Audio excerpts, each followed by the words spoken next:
Welcome back to my channel. अस्सलाम वालेकुम friends, कैसे हैं आप सब? उम्मीद करते हैं सब ठीक ठाक होंगे, खैर आफियत से होंगे। दिमागी ताकत को बढ़ाने के लिए, दिमागी तवाज़ुन को ठीक रखने के लिए और जिस्म में ताकत, बदन में सुस्ती, कमर दर्द और इसके साथ साथ आँखों की कमज़ोरी, सर में दर्द रहना या पट्ठों की कमज़ोरी या गर्दन में दर्द रहना, तो आप इसके लिए ये मुनक्का इस्तेमाल कर सकते हैं। इसको मुनक्का बोलते हैं। मुनक्का, मीम नून काफ बड़ी ये काफ कैंची वाला मुनक्का लेना है और 7 अदद बादाम लेने हैं। 7 अदद मुनक्का और 7 अदद बादाम को आपने कैसे इस्तेमाल करना है मैं आपको बताती हूँ।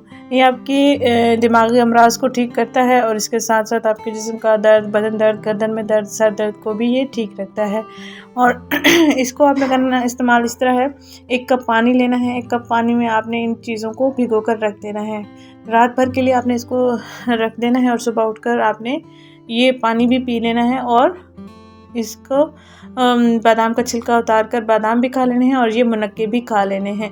ये आपको मुनक्का पंसार की दुकान से इजीली मिल जाएगा। तो ये दोनों की तादाद जो है बराबर होनी चाहिए। इनके 7 बादाम ले रहे हैं तो 7 मुनक्का ले लेंगे और फिर इनको भिगो कर रख देंगे, कवर करके रख देना है, क्योंकि सुबह फिर आपने ये पानी भी इस्तेमाल करना है और इन चीज़ों को भी खा लेना है इंशाल्लाह। इसको अगर आप अपने रूटीन बना लें, रेगुलर इस्तेमाल करेंगे, अगर आप अपने बच्चों को इस्तेमाल करवाना चाहते हैं, जैसे कि बच्चे सबक भूल जाते हैं या उनको याद नहीं रहता और वो परेशान रहते हैं कि हमने याद भी किया था और हमें भूल भी गया है, तो आप लाजमी बच्चों को भी इस्तेमाल करवाएं, बड़े भी इस्तेमाल कर सकते हैं।